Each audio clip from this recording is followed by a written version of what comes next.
அன்புள்ள மதச்சார்பற்ற முற்போக்கு கூட்டணி வேட்பாளர்களை ஆதரித்து நடைபெறக்கூடிய இந்த மாபெரும் பொதுக்கூட்டத்தினுடைய தலைவர் இங்கே துவக்கத்தில் வரவேற்புரை ஆற்றியிருக்கக்கூடிய முதன்மை செயலாளர் மாண்புமிகு அமைச்சர் கே நேரு அவர்களே, கழகத்தினுடைய துணை பொதுச் செயலாளர்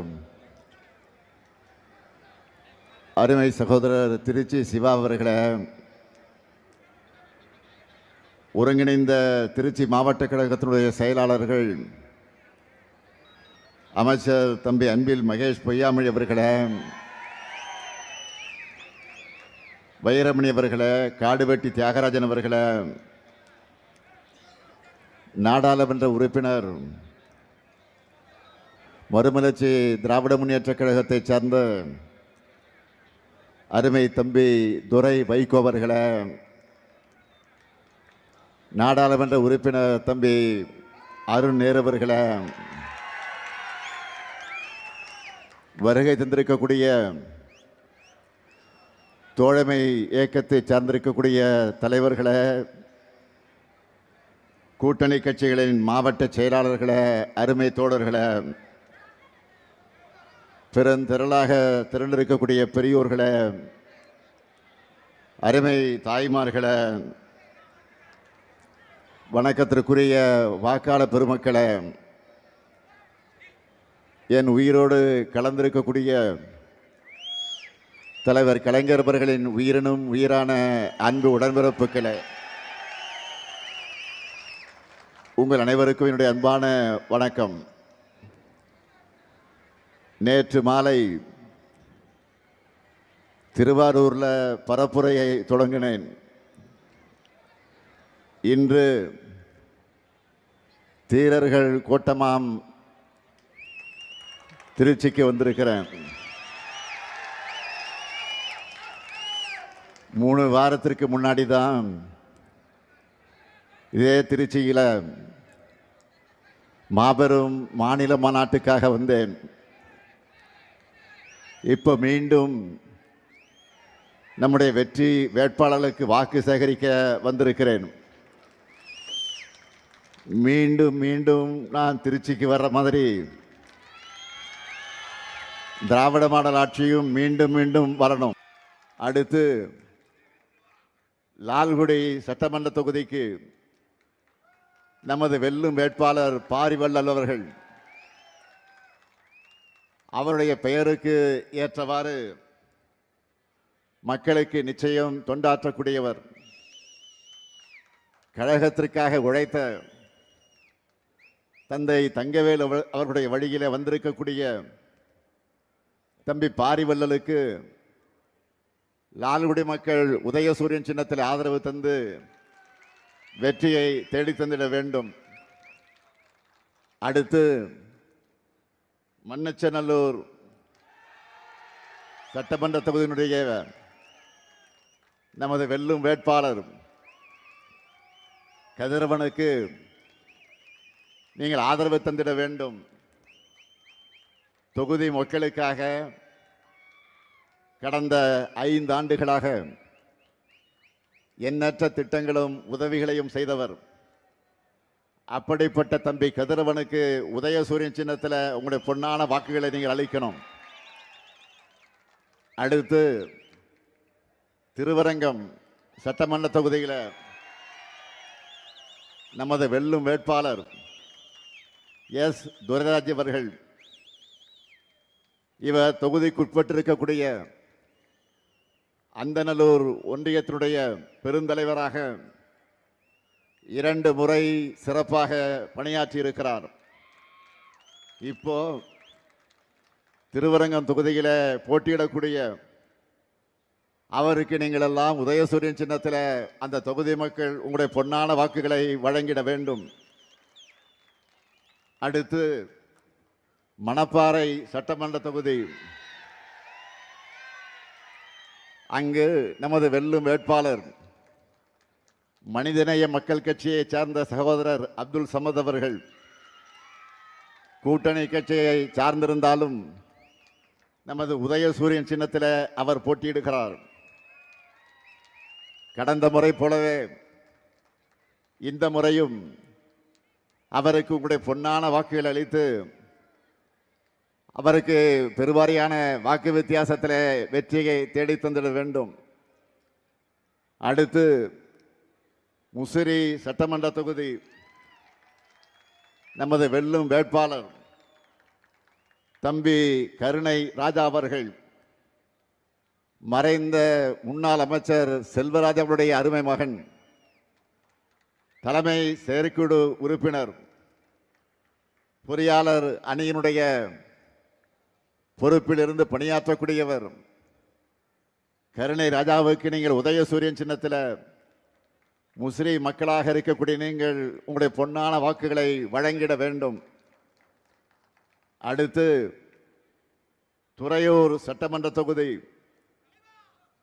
நம்முடைய தோழமை இயக்கமான காங்கிரஸ் இயக்கத்திற்கு அந்த தொகுதியை ஒதுக்கி இருக்கிறோம். விரைவில் நம்முடைய அன்பு சகோதரர் ராகுல் காந்தி அவர்கள் அறிவிக்க இருக்கக்கூடிய அந்த வேட்பாளரை, காங்கிரஸ் கட்சியுடைய வேட்பாளரை துறையூர் மக்கள் கை சின்னத்தில் உங்கள் பொன்னான வாக்குகளை வழங்கிட வேண்டும். இங்கே இந்த மேடையில் இப்போ நின்று கொண்டிருக்கக்கூடிய இந்த 8 வேட்பாளர்களுக்கும் அதேபோல் அறிவிக்க போகிற காங்கிரஸ் கட்சியுடைய வேட்பாளரையும் சேர்த்து திருச்சி மாவட்டத்தில் இருக்கக்கூடிய மதச்சார்பற்ற முற்போக்கு கூட்டணி கட்சியினுடைய வேட்பாளர் 9 வேட்பாளர்களையும் உங்களுடைய பொன்னான வாக்குகளை வழங்கி வெற்றி பெற வைக்கணும் என்று நான் உங்களை எல்லாம் அன்போடு கேட்கிறேன், பண்போடு கேட்கிறேன், பாசத்தோடு கேட்கிறேன், உரிமையோடு கேட்கிறேன். உங்க முத்துவேல் கருணாநிதி ஸ்டாலின் கேட்கிறேன். வெற்றி உறுதியா? வெற்றி உறுதியா? கொஞ்சம் சத்தமா. வெற்றி உறுதியாயிடுச்சு. வேட்பாளர்கள் உட்காரலாம். உங்களுக்கு சீட்டு கொடுத்தாச்சு. இந்த அளவுக்கு ஏன் உரிமையோடு நான் பேசுகிறேன் என்று கேட்டால், அந்த அளவுக்கு இந்த திருச்சிக்காக பல்வேறு முத்திரை திட்டங்களை கடந்த 5 ஆண்டுகளில் நாம் செய்து கொடுத்திருக்கிறோம். உறுதியாக சொல்கிறேன், நிச்சயமாக சொல்கிறேன், அவற்றையெல்லாம் சொல்ல முடியாது. காரணம் நேரமில்லை. வெயிலில், கொடுமையான வெயிலில் நீங்கள் இங்கே காத்து கொண்டிருக்கிறீர்கள். எனவே சுருக்கமாக தலைப்புச் செய்தியா மிக மிக சிறப்புக்குரிய சிலவற்றை மட்டும் நான் உங்களிடத்தில் லிஸ்ட் போட காத்திருக்கிறேன்.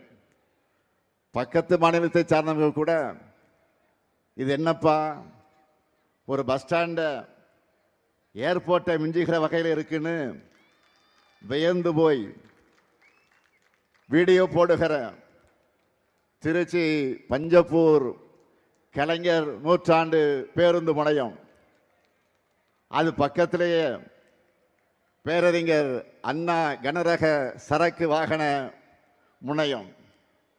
அது மட்டுமல்ல, திருவரங்கம், லால்குடி மாநகராட்சிகளையும் புதிய பேருந்து நிலையங்கள். திருச்சி மாவட்டத்தில் மட்டும் 327 திருக்கோயில்களுக்கு குடமுழுக்கு செஞ்சிருக்கிறோம். பள்ளி கல்வித்துறையை இன்றைக்கு கட்டி காத்து கொண்டிருக்கக்கூடிய அப்படிப்பட்ட அமைச்சரை தந்த உங்கள் மாவட்டத்தில் 2 மாதிரி பள்ளிகளை கட்டியிருக்கிறோம். உங்கள் மாவட்டத்துக்கு மட்டுமே நம்முடைய நேரு அவர்கள் 9 கூட்டு குடிநீர் திட்டங்களையும் 18 மறுசீரமைப்பு குடிநீர் திட்டங்களையும் செஞ்சு கொடுத்திருக்கிறார். திருவரம்பூர் சட்டமன்ற தொகுதி சூரியூரில் மினி ஸ்டேடியம் மற்றும் ஜல்லிக்கட்டு மைதானம், துறையூரில் புதிய அரசு கலை மற்றும் அறிவியல் கல்லூரி, சமயபுரத்தில் 10 ஆண்டுகளுக்கு பிறகு தங்கத்தேர் உலா, மணப்பாறையில் சிப்காட் தொழிற்பூங்கா, இது மட்டுமல்ல, கூடிய விரைவில் நம்முடைய திராவிட மாடல் 2.0 ஆட்சியில் அதனுடைய தொடக்கத்தில் திறந்து வைக்க போகக்கூடிய பெரிய திட்டங்கள் என்னன்னு இப்போ சொல்றேன். டிவிஎஸ் டோல்கேட் பகுதியில் பெருந்தலைவர் காமராஜர் பேரில் அமைய இருக்கக்கூடிய பிரம்மாண்டமான நூலகம், பஞ்சப்பூர்ல டைடல் பூங்கா, சூரியூர்ல மிகப்பெரிய ஒலிம்பிக் அகாடமி ஆகியவற்றை விரைவில் நாம் உங்களுடைய அன்போடு ஆதரவோடு வெற்றி பெற்று ஆட்சிக்கு வந்ததற்கு பிறகு விரைவில் அதை திறந்து வைக்க இருக்கிறோம். நான் சொல்லியிருக்கக்கூடிய அனைத்தும் மகா திட்டங்கள். திருச்சியினாலே அது பிரம்மாண்டம் தான். அதனால தான் உங்கள் மாவட்டத்தில் இருக்கக்கூடிய எல்லா தொகுதி மக்களுக்காகவும் இப்படி பிரம்மாண்டமான திட்டப்பணிகளை நாம் செஞ்சு கொடுத்துருக்கிறோம். இவை தவிர இன்னும் ஆயிரக்கணக்கான திட்டப்பணிகளை தொகுதி வாரியாக செஞ்சு கொடுத்திருக்கிறோம். தலைநகர் சென்னைக்கு சவால் விடுகிற வகையில் திருச்சி இன்றைக்கு தரம் உயர்ந்து வந்து கொண்டிருக்கிறது. இதை என்னால் நெஞ்சு நிமிர்த்தி சொல்ல முடியும். மொத்தமாக டோட்டல் போட்டால் நான் பெருமையோடு சொல்லுகிறேன், கடந்த 5 வருஷத்தில் இந்த திருச்சிக்காக 26,066 கோடி ரூபாய் மதிப்பீட்டில் மக்கள் நல திட்டங்கள் செயல்படுத்தப்பட்டிருக்கு. அதனால தான் உங்களிடத்தில் நான் உரிமையோடு உங்ககிட்ட வாக்கு கேட்க வந்திருக்கிறேன். கடந்த 5 வருஷத்தில் இந்த திருச்சிக்காக 26,066 கோடி ரூபாய் மதிப்பீட்டில் மக்கள் நல திட்டங்கள் செயல்படுத்தப்பட்டிருக்கு. அதனால தான் உங்களிடத்தில் நான் உரிமையோடு உங்ககிட்ட வாக்கு கேட்க வந்திருக்கிறேன். 2021ஆம் ஆண்டு எங்கள் மேலே நீங்கள்லாம் நம்பிக்கை வச்சு எங்களை ஆதரித்து பொறுப்பில் உட்கார வச்சிங்க. உங்களுடைய நம்பிக்கையை நான் இன்றைக்கு காப்பாற்றி இருக்கிறேன். கொடுத்த வாக்குறுதிகளை நாங்கள் இன்றைக்கு நிறைவேற்றி காட்டியிருக்கிறோம். கொடுக்காத பல வாக்குறுதிகளையும் செயல்படுத்திக்கிட்டு இருக்கிறோம். திராவிட மாடல் அமைச்சதும் அது அமைந்ததும் மகளிருக்கு கட்டணமில்லா விடியல் பயண வசதி செஞ்சு தருவோம்னு சொன்னேன். முதலமைச்சரான முதல் நாளே பதவியேற்றுக்கொண்டு கோட்டைக்கு சென்று முதல் கையெழுத்து போட்டேன். மகளிர் எல்லாரும் இன்றைக்கு டவுன் பஸ்ஸில் கட்டணம் இல்லாமல் பயணிக்கிறாங்களா இல்லையா? சொல்லுங்க, பயணிக்கிறாங்களா இல்லையா? மகளிருக்கு மாதந்தோறும் உரிமை தொகையா 1000 ரூபாய் வழங்குவோம்னு சொன்னோம். 1,31,00,000 மகளிருக்கு மாதந்தோறும் உரிமை தொகை வழங்குகிறோம். உண்டா இல்லையா? இப்போ நம்மை பார்த்துத்தான் மற்ற மாநிலங்களும் கொடுக்க தொடங்கி இருக்கிறாங்க. காலை உணவு திட்டம் வாக்குறுதியில் சொல்லாத திட்டம். 19 லட்சம் பிள்ளைகள் சூடான சுவையான காலை உணவை சாப்பிட்டு விட்டு வந்து படிக்கிறாங்க. நான் முதலும் திட்டமும் தேர்தல் அறிக்கையில் சொல்லப்படவில்லை. 48 லட்சம் திறன் பயிற்சி சான்றிதழ்களை நம்முடைய இளைஞர்கள் நான் முதல் திட்டத்தில் இன்றைக்கு பெற்றிருக்கிறாங்க. அரசு பள்ளி மாணவர்கள் உயர்கல்வியில் சேருவதை உறுதி செய்ய உருவாக்கப்பட்ட திட்டம்தான் புதுமை பெண் தமிழ் புதல்வன் திட்டங்கள். 9 லட்சம் மாணவ மாணவிகளுக்கு மாதம் 1000 ரூபாய் வழங்கப்படுகிறது. கடந்த ஜனவரி மாதம் பொங்கல் திருவிழாவை முன்னிட்டு நீங்கள் எல்லாம் சிறப்பாக கொண்டாட 3000 ரூபாய் வழங்கணும். 3000 ரூபாய் பொங்கல் பரிசு எல்லாருக்கும் வந்துச்சா? மகளிர் உரிமை தொகையை தேர்தலை காரணம் காட்டி தடுக்க நினைச்சாங்க. அதையும் முன்கூட்டியே தெரிஞ்சுக்கிட்டு 3 மாதங்களுக்கான தொகையும் கோடைகால சிறப்பு நிதியும் சேர்த்து 2000 சேர்த்து 5000 ரூபாய் அட்வான்ஸாக கொடுத்தோம். 5000 ரூபாய் உங்களுக்கு வந்துச்சா இல்லையா? அரசு ஊழியர்களுடைய நீண்ட ஆண்டு கால பிரச்சனை, சற்றேறக்குறைய 23 ஆண்டு கால கோரிக்கையை நிறைவேற்றி சொன்னபடியே உறுதியளிக்கப்பட்ட ஓய்வூதிய திட்டத்தை செயல்படுத்தி இன்றைக்கு சாதனை படைத்திருக்கிறோம். இவை எல்லாத்துக்கும் மேல தமிழ்நாட்டில் ஜாதி கலவரம் இல்லை, பாஜக ஆளுகிற மாநிலத்தை போல மத கலவரங்கள் இல்லை, உத்தரப்பிரதேசத்தை போல கும்பல் வன்முறை இல்லை, மணிப்பூர் மாதிரி தொடர் வன்முறைகள் இல்லை. இப்படி எல்லாம் உருவாக்கணும்னு பாஜக செஞ்ச சூழ்ச்சிகளையும் நாம முறியடிச்சிருக்கிறோம். அமைதியான சூழலும் திறமையான மனித வளமும் நம்ம ஆட்சியில் இருக்கிற காரணத்தால் தான் இன்றைக்கு முதலீடுகளும் தமிழ்நாட்டில் வந்து குவிந்து கொண்டிருக்கிறது. இந்த வளர்ச்சியை அடுத்த கட்டத்துக்கு கொண்டு போகணும். அதுக்கான தெளிவான செயல் திட்ட அறிக்கையா திமுக தேர்தல் அறிக்கையை நாங்கள் வெளியிட்டிருக்கிறோம். அதில் நான் சொல்லியிருக்கக்கூடிய அறிவிப்புகள் எல்லாம் பல இருக்கிறது. ஆனால் நீங்கள் செய்திகளை பார்த்துருப்பீங்க. ஹைலைட்டாக பெரும் வரவேற்பை பெற்றிருக்கக்கூடிய சில வாக்குறுதிகளை மட்டும் நான் சொல்கிறேன். மாதந்தோறும் 1000 ரூபாய் மகளிர் உரிமை தொகை என்பதை டபுள் மடங்காக்கி இனி 2000 ரூபாயாக உயர்த்தி வழங்க போகிறோம். என்ன மகிழ்ச்சி தானே? மகிழ்ச்சியா இல்லையா? அதேபோல் புதுமை பெண் தமிழ் பெண் திட்டத்தில் கல்லூரிக்கு போகிற மாணவர்களுக்கு இப்போ மாதம் 1000 ரூபாய் வழங்கிட்டு வரோம். இனி அது 1500 ரூபாயாக உயர்த்தி வழங்கப்படும்.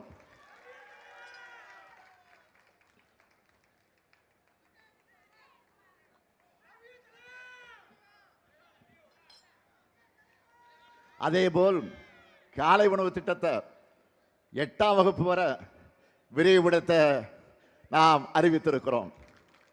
மேலும் 15 லட்சம் மாணவர்கள் அதனால் பயன்பெற போறாங்க.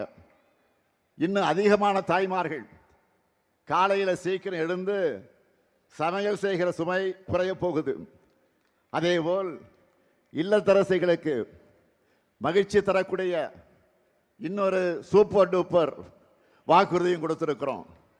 இல்லத்தரசிகள் தங்களுடைய வீட்டுக்கு தேவையான washing machine, fridge, TV, grinder, mixie, microwave அவன், இண்டக்ஷன் அடுப்பு போன்ற வீட்டு உபயோகப் பொருட்களை புதுசாக வாங்கவும் அல்லது ஏற்கனவே பயன்படுத்தி வர இத்தகைய பொருட்களை கொடுத்துட்டு அதுக்கு பதிலாக வேற வாங்கிக்கவும் இல்லத்தரசி என்ற புதிய திட்டம் செயல்படுத்தப்படும்.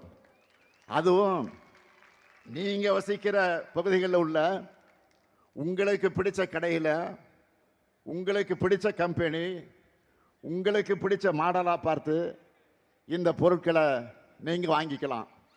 இதுக்காக ஒவ்வொரு குடும்பத்துக்கும் எவ்வளவு ரூபாய் கூப்பன்? எவ்வளவு ரூபாய் கூப்பன்? தலா 8000 ரூபாய் மதிப்பிலான கூப்பன் கொடுத்துட போறோம்னு அறிவிச்சிருக்கிறோம். இன்னைக்கு தமிழ்நாடு முழுக்க இதை பற்றி தான் ஒரே பேச்சா இருக்கு. நம்ம பெண்கள் ஒரு சேலை வாங்கினா கூட அவங்களுக்கு பிடிச்ச கடையில் அவங்களுக்கு பிடிச்ச டிசைனில் அவங்களுக்கு பிடிச்ச கலரில் வாங்கணும்னு நினைப்பாங்க. அதை மனசில் வச்சு தான் இந்த திட்டத்தை உருவாக்கி இருக்கிறோம். இல்லத்தரசி திட்டத்தில் என்ன வாங்கணும், எப்படி வாங்கணும், எல்லாமே உங்கள் சாய்ஸ் தான். அதே போல் உலகுக்கே உணவளிக்கக்கூடிய, உழவர்களை மதிக்கக்கூடிய, அவர்களை மகிழ்விக்க ஒரு மாபெரும் அறிவிப்பை வெளியிட்டிருக்கிறோம். இலவச மின்சாரம் பெறக்கூடிய 20 லட்சத்திற்கும் மேற்பட்ட விவசாயிகளுக்கு எந்தவித மீட்டரும் பொருத்தப்படாத நவீன மின்சார பம்பு செட்டுகள் வழங்கப்படும்.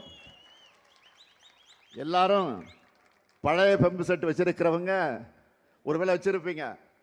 சிலது அடிக்கடி ரிப்பேர் ஆகும், அதிக கரண்ட் செலவாகும், அதிக விலை கொடுத்து வாங்க முடியாத நிலையில் இருப்பீங்க. அதை நம்ம திராவிட மாடல் ஆட்சியில் அரசே இனி வாங்கி தரும். நெல் கொள்முதல் விலை குவிண்டால் ஒன்றுக்கு 3500 ரூபாயாக உயர்த்தி வழங்கப்படும். கரும்பு கொள்முதல் விலை டன் ஒன்றுக்கு 4500 ரூபாயாக உயர்த்தி வழங்கப்படும். பால் கொள்முதல் விலை லிட்டர் ஒன்றுக்கு 5 ரூபாய் உயர்த்தி வழங்கப்படும். முதியோர் உதவித்தொகை இனி மாதம் 2000 ரூபாயாக உயர்த்தி வழங்கப்படும். மாற்றுத்திறனாளிகளுக்கான உதவித்தொகை 2500 ரூபாயாக உயர்த்தி வழங்கப்படும். இன்னும் இருக்கு, மீன்பிடி தடைகால சிறப்பு நிவாரண தொகை 8000 ரூபாயிலிருந்து 12000 ரூபாயாக, மீன்பிடி குறைவு கால சிறப்பு நிவாரண தொகை 6000 ரூபாயிலிருந்து 9000 ரூபாயாக உயர்த்தி வழங்கப்படும். மகளிர் சுய உதவிக்குழு சகோதரிகள் நிறைய பேர் இங்கே வந்திருக்கிறீங்க. யாராவது மகளிர் சுய உதவிக்குழு சார்ந்தவர்கள் இருந்தால் கையை வச்சு காட்டுங்க பார்ப்போம். காட்டுறாங்க போகிறேன். மகளிர் சுய உதவிக்குழு, நன்றி நன்றி. உங்களை எல்லாம் பிஸ்னஸ் உமனா முன்னேற்றத்துக்காக அதற்கேற்ற வகையில் ஷூரிட்டி எதுவும் இல்லாமல் 5 லட்சம் ரூபாய் வரை மானியத்தோடு வங்கி கடன் வழங்கப்படும். பேரிடர் கால இழப்பீடுகளாக இரவை பாசன பயிர்கள் மற்றும் நெல் பயிர்களுக்கு ஹெக்டேர் ஒன்றுக்கு 25000 ரூபாயும், நீண்ட கால பயிர்களுக்கு 27000 ரூபாயும், மானாவாரி பயிர்களுக்கு 12000 ரூபாயும் வழங்கப்படும்.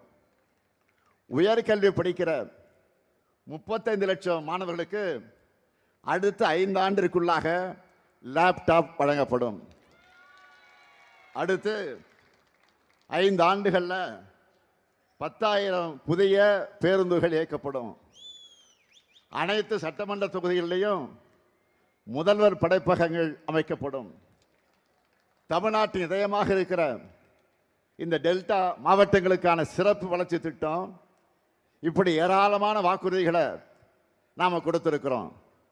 நாங்கள் சொன்னா செய்வோம், செய்வதைத்தான் சொல்வோம். நான் கலைஞரின் மகன். யாருடைய மகன்? யாருடைய மகன்? கலைஞருடைய மகன். சொன்ன வாக்குறுதிகளை மறக்கவும் மாட்டேன், மறுக்கவும் மாட்டேன். கடந்த 5 ஆண்டுகளில் தமிழ்நாட்டினுடைய நிதிநிலையை சீராக்கி ஒவ்வொன்றா நாங்கள் நிறைவேற்றிட்டு வர திட்டங்களை அதுக்கு சாட்சி.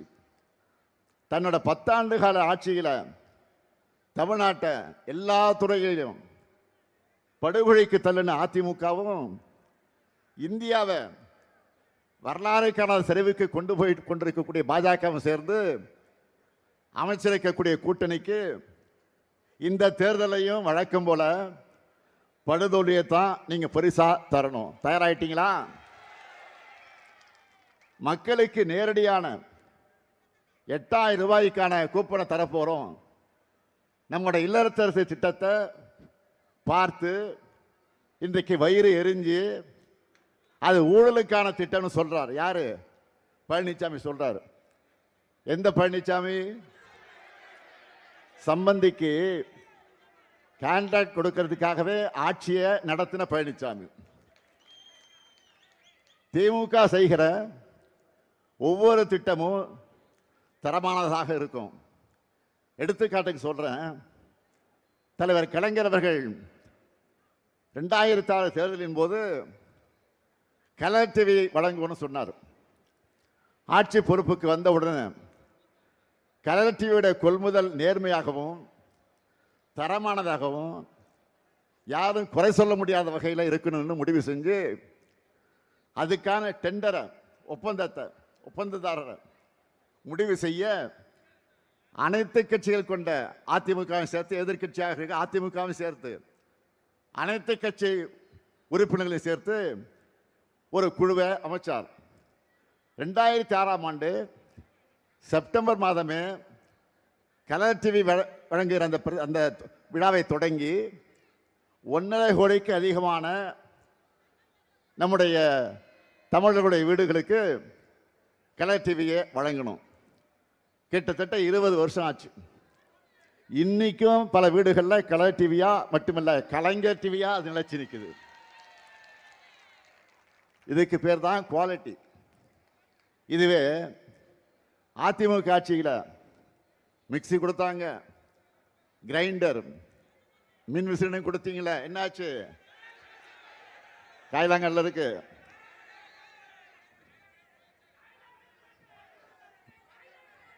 இந்த லட்சணத்தில் வாய் இருக்குன்னு என்ன வேணாலும் பேசலாம் என்று பேசிட்டு இருக்கிறார் நம்முடைய பழனிசாமி அவர்கள். ஏற்கனவே 2021 தேர்தலில் மகளிர் உரிமை தொகையா நாங்கள் 1000 ரூபாய் வழங்குவோம்னு சொன்ன உடனே அவசரமா அவ வீட்டில் இருக்க ஜெராக்ஸ் மிஷினை ஆன் பண்ணிட்டு 1500 ரூபாய் தருவோன்னு அறிக்கை வெளியிட்டார். பழனிசாமியோட வாய்ச்சி பாடலும் அவருடைய அலங்கோல ஆட்சி நிர்வாகத்தோட ஊழல் அந்த பவுசும் தெரிஞ்சு மக்களான நீங்க அவரை புறக்கணிச்சிங்க. இப்போ மக்களுக்கு நல்லது நடக்கக்கூடாதுன்னு வயிற்றெரிச்சல்ல தன்னை போலவே பிறரையும் நினைச்சு ஊழல் நடக்கும்னு பேசிட்டு இருக்கிறார். அண்மையில் மதுரையில் ஒரு சம்பவம் நடந்துச்சு. இவங்க ஆட்சிக்கு வந்தா என்ன நடக்கும் என்பதற்கு ட்ரெயிலர் தான் அது. மதுரையில் நடைபெற்ற கூட்டத்தினுடைய நுழைவு வாயில் தந்தை பெரியார் படத்தை வைக்கக்கூடாதுன்னு பாஜக சொன்னதும் சுயமரியாதை இல்லாமல் அதை எடுக்க துணிந்தவர் தான் பழனிசாமி. மதுரை பாஜக ஆதரவு கூட்டத்தில் தந்தை பெரியாரையும் அண்ணாவையும் கொச்சைப்படுத்துகிற மாதிரி காணொலி காட்சிகள் வெளியிட்டாங்க. அதிமுகவை சேர்ந்த முன்னாள் அமைச்சர்கள் 3 பேர் கொஞ்சம் கூட சொரணை இல்லாமல் அதை பார்த்துக்கிட்டு இருந்தாங்க. நான் கேட்குறேன், மக்கள் தலைவர் எம்ஜிஆர் இருந்தாலும் விட்டு இருப்பாரா? அல்லது அம்மையார் ஜெயலலிதா அவர்கள் இருந்தாலே விட்டு இருப்பாரா? வேற எங்கள் அண்ணாவை இப்படி அசிங்கப்படுத்தினா பார்த்துட்டு சும்மா இருந்திருப்பாங்களா? பழனிசாமியுடைய ஒரே சாதனை அதிமுக எனும் கட்சியை அடிமை கூட்டமாக சீரழிச்சிருக்கிறதா அவங்க சாதனை. திராவிடம் என்ற சொல்லும் அந்த கூட்டத்தில் அவமானப்படுத்தப்படுது. அதிமுக முன்னணியினர் கூட அதை கூட தடுக்கல. திராவிடம்னா என்னன்னு எனக்கு தெரியாது, நான் புராணங்களை எல்லாம் படித்ததில்லைன்னு கொஞ்சம் கூட வெட்கம் இல்லாமல் சிரிச்சுக்கிட்டே சொன்னவர் தான் பழனிசாமி. இந்த துப்பு கெட்ட பழனிசாமி யார் எக்கேடு கெட்டாலும் பரவாயில்லை, தன்னுடைய பதவியை காப்பாற்றிக்கிட்டா போதும்னு பாஜகவுடைய பாதம் தாங்கியா இருந்து கொண்டிருப்பவர் தான் பழனிசாமி.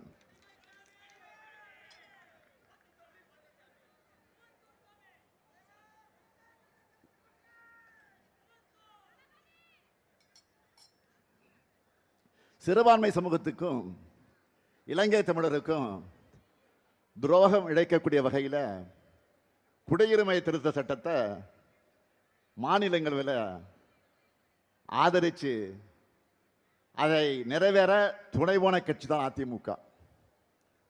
ஏன் இவங்களோட சேர்ந்து பாட்டாளி அன்புமணி ராமதாஸும் ஆதரவாக வாக்களித்து துரோகம் செஞ்சார். இவங்களால தான் சிறுபான்மையினருக்கு எதிரான அந்த சட்டமே மாநிலங்களில் நிறைவேறிச்சு. அதை தொடர்ந்து நடந்திருக்கக்கூடிய போராட்டங்களில் ஆயிரக்கணக்கான மக்கள் மேலே தாக்குதல் எல்லாம் நடத்தப்பட்டுச்சு. சுமார் 70 பேர் கொல்லப்பட்டாங்க. இவங்களோட இரத்தக்கரை இன்றைக்கு அதிமுக கையில் தான் இருக்கு. இவ்வளவுக்கும் பிறகும் பழனிசாமி என்ன பேசினார்? குடியுரிமை சட்டத்தால் யாருக்கும் எந்த பாதிப்பும் கிடையாது, எந்த முஸ்லீம் பாதிக்கப்பட்டாலும் காட்டுங்க என்று சொன்னவர் தான் பழனிசாமி. ஆனால் சிறுபான்மையின் வாக்குகள் வேணும்னு 2024 தேர்தலில் தனியாக நின்று நாடகம் ஆடினப்போ சிஏ சட்டத்தை கண்டிக்கிறதா பல்டி அடித்தார் பழனிசாமி. பாஜக மக்களிடையே பிரிவினையை ஏற்படுத்துகிறாங்க, சிஏ சட்டம் ஒரு வரலாற்று பிழைன்னு பிளேட்டை அப்படியே திருப்பி போட்டார் பழனிசாமி. நான் இப்போ கேட்குறேன், மாண்புமிகு எதிர்கட்சி தலைவர் பழனிசாமி அவர்களை, நீங்க இப்போ அந்த சட்டத்தை ஆதரிக்கிறீங்களா எதிர்க்கிறீங்களா? தைரியம் இருந்தால் வெளிப்படையாக சொல்லுங்க. பழனிசாமி துரோக பட்டியல் இத்தோடு நிற்கல. 3 வேளாண் சட்டங்களை பாஜக கொண்டு வந்தப்போ கண்ணை மூடிக்கிட்டு அதையும் ஆதரிச்சார் இந்த பழனிசாமி. 3 வேளாண் சட்டங்களுக்கு எதிராக போராடின 8 மாநில விவசாயிகளை புரோக்கர்னு வசைபாடி கொச்சைப்படுத்தினார். இப்படி பாஜகவோட கூட்டணி சேர்ந்து முழுசா சந்திரமுகியாவே மாறி இருக்கிறார் பழனிசாமி. அதாவது முழு சங்கியாகவே மாறிவிட்டார். ஊர் ஊரா போய் அதிமுக கூட்டணியில எந்த பிரச்சனையும் இல்லைன்னு பழனிசாமி சொல்லிக்கிட்டு இருக்கிறார். பிரச்சனை இல்லைன்னா இதுக்காக அத்தனை தடவை டெல்லிக்கு போனீங்க? டெல்லிக்கு போய் அமித்ஷாவினுடைய அப்பாயின்மெண்ட்டுக்காக பல மணி நேரம் ஏன் காத்து கிடந்தீங்க? அது வேற வேற கார்ல மாறி மாறி போய் முகத்தை எல்லாம் மூடிக்கிட்டு ஏன் வெளியில வந்தார்? சார், நான் கேட்கிறேன், கூட்டணிக்கு தலைமை அதிமுக தான் சொல்றாங்க. ஆனா எல்லா கட்சிகளும் பாஜக கிட்ட போய் ஏன் பேச்சுவார்த்தை நடத்தினாங்க? இது எப்படி தெரியுமா இருக்கு? மாப்பிள்ளை அவர்தான். ஆனால் அவர் போட்டிருக்க சட்டை என்னோடதுன்னு நம்ம சூப்பர் ஸ்டார் நடிச்ச படையப்பா படத்தில் வர்ற காமெடி மாதிரி இருக்கு. நான் தெரியாம தான் கேட்கிறேன், கூட்டணிக்கு அதிமுக தான் தலைமைன்னா அதில் இருக்கக்கூடிய சிறிய கட்சிகள் எல்லாம் ஏன் அதிமுக சின்னத்தில் போட்டியிடாம பாஜகவுடைய சின்னத்தில் போட்டியிடுறாங்க? பழனிசாமியை முதலமைச்சர் ஆக்குவோன்னு பிரதமர் மோடி அவர்கள் இதுவரை சொல்லி இருக்கிறாரா? அதிமுக என்ற பெயரை கூட அவர் சொன்ன மாதிரி எனக்கு தெரியல. என்டிஏ சர்க்கார் தான் திரும்ப திரும்ப சொல்றார். ஆனா நாம Tamil Nadu versus NDA, Tamil Nadu versus டெல்லின்னு சொன்னா மட்டும் இது என்ன டெல்லி தேர்தலா? ஏன் அப்படி சொல்றீங்கன்னு பெரிய அறிவு கொழுந்து மாதிரி கேட்கிறார் பழனிசாமி. தன் மீதான ஊழல் புகார்கள், உறவினர் வீடுகள் நடந்த ரெய்டுகள் இருந்து தப்பிக்க மொத்த கட்சியும் பாஜக கிட்ட பழனிசாமி அடகு வச்சிட்டார். மக்கள் வாக்களிக்காமலேயே எம்எல்ஏக்களை ஏலத்தில் எடுத்து ஒரு முறை முதலமைச்சர் ஆகிட்டார். எப்படி? மக்கள் வாக்களிக்காமலேயே எம்எல்ஏக்களை ஏலத்துக்கு எடுத்து ஒரு முறை முதலமைச்சர் ஆகிட்டார். கூவத்தூர் வரலாம் உங்களுக்கு தெரியும். திரும்பவும் இவர்கிட்ட ஆட்சி போனா ஒட்டுமொத்த தமிழ்நாட்டையும் டெல்லி கிட்ட அடகு வச்சிருவார். அடகு என்ன மொத்தமாக வித்துடுவார். இவருடைய ஓனரான பாஜகவின் ஒரே நோக்கம் தமிழ்நாட்டின் வளர்ச்சியை தடுக்கிறது தான். நேராக வந்தால் தமிழ்நாட்டு மக்கள் நோட்டாவுக்கு கீழே அனுப்பிச்சிடுவாங்க. அதனால தான் கொத்தடிமை கூட்டமாக இருக்கக்கூடிய அதிமுகவை முகமடி போட்டுக்கிட்டு வந்திருக்கிறாங்க. கடந்த 11 ஆண்டு காலத்தில் பாஜக தமிழ்நாட்டுக்கு எதையும் செய்யலை. நம்ம மக்களோட எந்த கோரிக்கையும் நிறைவேற்றலை. 12 ஆண்டுகளாக ஆட்சி செய்கிறாங்க. ஆனால் தமிழ்நாட்டுக்கு இதுவரை சிறப்பு திட்டம் கூட கிடையாது. அறிவித்த மதுரை எய்ம்ஸ் மருத்துவமனையை இப்போ என்ன நிலை இருக்குன்னு தெரியும் உங்களுக்கு. அதுவும் கட்டி முடிக்கப்படலை. நமக்கு நியாயமாக கிடைக்க வேண்டிய நிதியை கூட விடுவிக்க மறுக்கிறாங்க. மதுரை, கோவை, திருச்சி இந்த மாநகர எதிர்கால வளர்ச்சிக்காக மெட்ரோ ரயில் திட்டத்தை கேட்டோம், அதுவும் கொடுக்கல, முடியாதுன்னு சொல்லிட்டாங்க. சென்னை மெட்ரோ ரயில் திட்டத்துக்கான நிதியை ஒழுங்காக தராமல் இழுத்தடிக்கிறாங்க. ஒசூர் விமான நிலையத்துக்கும் அனுமதி தரல. பள்ளி குழந்தைகளுக்கான கல்வி நிதியையும் தரது தடுக்கிறாங்க. குடிநீர் திட்டத்துக்கு நிதி கிடையாது. இவ்வளவு அநீதிகளையும் செஞ்சுட்டு தேர்தல் வந்துடுச்சுன்னு தமிழ்நாட்டுக்கு கிளம்பி வரார் மாண்புமிகு பிரதமர் மோடி அவர்கள். கடந்த மாதம் கூட இதே திருச்சிக்கு பிரதமர் மோடி அவர்கள் வந்தார். நான் கேட்குறேன், அப்படி வந்தவர் இதெல்லாம் ஒன்றிய பாஜக அரசின் மூலமாக தமிழ்நாட்டுக்கு செஞ்சு இருக்கக்கூடிய திட்டங்கள்னு எடுத்து காட்டினாரா, சொன்னாரா? எங்களால் தமிழ்நாட்டுக்கு இந்த நன்மைகள்லாம் கிடைச்சிருக்குன்னு பட்டியல் போட்டு சொன்னாரா? இருந்தால் தானே சொல்ல முடியும். சட்டையில் இருந்தால் தானே அகப்பையில் வரும். இதில் திமுக இந்த வாக்குறுதி நிறைவேற்றலன்னு 19 சொல்லிட்டு போறாரு. என்னோட ஒவ்வொரு பேச்சிலையும் ஒவ்வொரு சாதனை திட்டம் குறித்தும் புள்ளி விவரத்தோடு விளக்கி சொல்றேன்.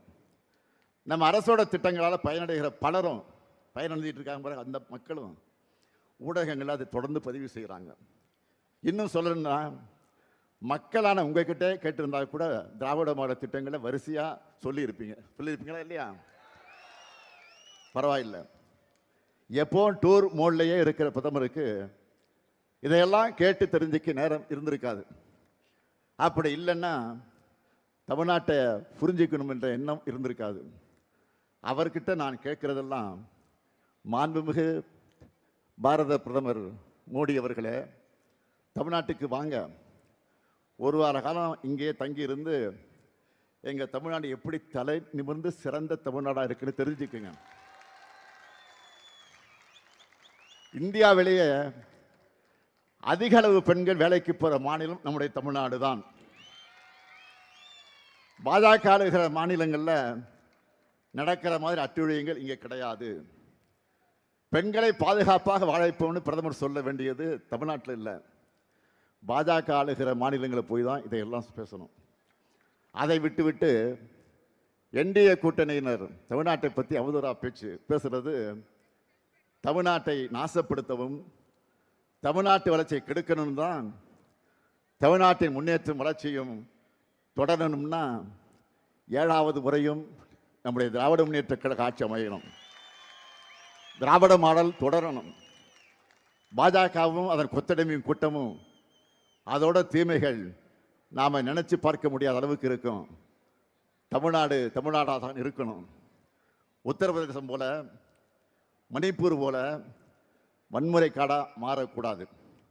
இவங்க வந்தால் தமிழ்நாட்டோட பேரை தட்சிண பிரதேசன்னு கூட மாற்றவும் தயங்க மாட்டாங்க. இதை தடுக்கணும்னா ஒட்டுமொத்த தமிழ்நாடும் பாஜக அதிமுக கூட்டணிக்கு எதிராக ஓரணியில் இணையணும். நம்முடைய எதிரிகளையும் பாஜகவுடைய உதிரிகளையும் வீழ்த்தணும். நல்லா புரிஞ்சுக்கோங்க, நாம் போராடுறது திராவிட முன்னேற்ற கழகத்துடைய வெற்றிக்காக மட்டுமல்ல, நம்முடைய மதச்சார்பற்ற முற்போக்கு கூட்டணியுடைய வெற்றிக்காக மட்டுமல்ல, தமிழ்நாட்டினுடைய வெற்றிக்காக. பாஜகவோட டப்பா இன்ஜின் முன்னாடி நம்ம திராவிட மாடலின் சூப்பர் ஃபாஸ்ட் இன்ஜின் ஒருபோதும் தலைகுனியாது. நம்ம ஸ்பீடு என்னன்னு காட்டிடலாமா? வெல்ல போகுது தமிழ்நாடு அணியா டெல்லி அணியா? ஒரு கை பார்த்துடலாமா? நடக்க இருக்கக்கூடிய இந்த ஜனநாயக போரில் அரசியல் வெறுப்புகளெல்லாம் அப்பாற்பட்டு நம்ம தாய் தமிழ்நாட்டை காக்க எல்லோரும் திமுக தலைமையிலான மதச்சார்பற்ற முற்போக்கு கூட்டணி ஆதரிக்கணும். கலைஞரின் மகனா உங்ககிட்ட கேட்குறேன், திராவிட முன்னேற்ற கழக கூட்டணிக்கு உங்கள் பொன்னான வாக்குகளை தாருங்கள். இது என்னுடைய கோரிக்கை மட்டுமல்ல, தமிழ்நாட்டு நலனில் அக்கறை கொண்ட ஒவ்வொருடைய கடமை. அதை உணர்ந்து திருச்சி மேற்கு சட்டமன்ற தொகுதியில் நம்மை வெல்லும் வேட்பாளர் திருச்சியின் தீரர் கே நேரு அவர்களுக்கு உதயசூரியன் சின்னத்தை வாக்களியுங்கள். திருச்சி கிழக்கு சட்டமன்ற தொகுதியில் வெல்லும் வேட்பாளர் இனிகோ இருதராய் அவர்களுக்கு உதயசூரியன் சின்னத்தை வாக்களியுங்கள். திருவெரும்பூர் சட்டமன்ற தொகுதியில் நமது வெல்லும் வேட்பாளர் அன்பில் மகேஷ் பொய்யாமி அவர்களுக்கு வாக்களியுங்கள். அதேபோல் லால்குடி சட்டமன்ற தொகுதியில் நமது வெல்லும் வேட்பாளர் பாரிவள்ளலுக்கு உதயசூரியன் சின்னத்தில் நீங்களெல்லாம் வாக்களிக்கணும். மண்ணச்சேனலூர் சட்டமன்ற தொகுதியில் நமது வெல்லும் வேட்பாளர் கதிரவனுக்கு உதயசூரியன் சின்னத்தில் வாக்களிக்கணும். திருவரங்கம் சட்டமன்ற தொகுதியினுடைய நமது வெல்லும் வேட்பாளர் துரராஜ் அவர்களுக்கு உதயசூரியன் சின்னத்தில் வாக்களிக்கணும். மணப்பாறை சட்டமன்ற தொகுதியில் நமது வெல்லும் வேட்பாளர் மக்கள் கட்சி மனிதநேய மக்கள் கட்சியை சார்ந்த சகோதரர் அப்துல் சமத் அவர்களுக்கு உதயசூரியன் சின்னத்தில் வாக்களிக்கணும். முசிறி சட்டமன்ற தொகுதியில் நமது வெல்லும் வேட்பாளர் கருணை ராஜாவுக்கு உதயசூரியன் சின்னத்தில் வாக்களிக்கணும். துறையூர் சட்டமன்ற தொகுதியில் நமது வெல்லும் வேட்பாளர் காங்கிரஸ் கட்சியை சார்ந்த நம்முடைய ராகுல் காந்தி அறிவிக்கிற வேட்பாளருக்கு கை சின்னத்தில் மிகப்பெரிய வெற்றி தேடித்தரணும்னு கேட்டு உங்கள் பொன்னான வாக்குகளை உதயசூரியனுக்கு வழங்குங்கள் என்று கேட்டு விடைபெறுகிறேன். நன்றி, வணக்கம்.